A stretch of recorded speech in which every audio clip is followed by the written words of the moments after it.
लग्नाचे दागिने म्हणजे श्रीमंत पेशवाई दागिने, नाशिकचे सुप्रसिद्ध सराफ मयूर अलंकार सराफ। ताज्या बातम्यांसाठी नाशिक न्यूजच्या YouTube चॅनलला सबस्क्राईब करा आणि बेल आयकॉनला प्रेस करा।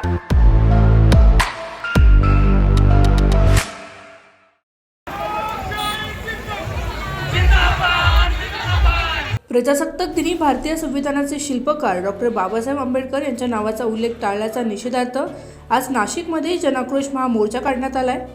मंत्री गिरीश महाजन यांच्या विरोधात हजारो आंदोलक रस्त्यावर उतरल्याने प्रशासनाची मोठी धावपळ उडाली। प्रजासत्ताक दिनी आयोजित कार्यक्रमात मंत्री गिरीश महाजन यांनी जाणीवपूर्वक डॉक्टर बाबासाहेब आंबेडकरांचे नाव घेतले नाही असा आरोप करत नाशिकमधील शिव फुले शाहू आणि आंबेडकरवादी संघटनांनी या मोर्चाचे आयोजन केले होते।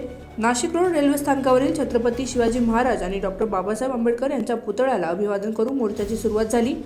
हातात निळे झेंडे आणि सरकारच्या निषेधाचे फलक घेतलेले हजारो नागरिक शालिमार येथील डॉक्टर बाबासाहेब आंबेडकर पुतळ्यापर्यंत पायी चालत आले। यावेळी आंदोलकांनी अत्यंत आक्रमक मागण्या मांडल्या।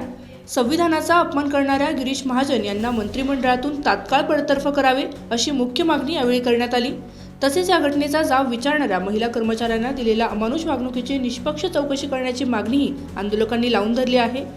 या संघर्ष कोणत्याही जाती धर्माविरोधात नसून संविधान विरोधी मानसिकतेविरोधात असल्याचे आयोजकांनी यावेळी स्पष्ट केले। यावेळी आंदोलकांनी गिरीश महाजन यांची हकालपट्टी करावी, त्याचसोबत अनेक मागण्यांचे निवेदन प्रशासनाला दिले। सरकारने या मागण्यांची दखल न घेतल्यास तीव्र आंदोलनाचा इशारा शिव फुले शाहू आणि आंबेडकरवादी संघटनेच्या वतीने देण्यात आला आहे। Bureau report, Nashik news, Nashik. ताज्या बातम्यांसाठी नाशिक न्यूजच्या YouTube चॅनलला सबस्क्राईब करा आणि बेल आयकॉनला प्रेस करा।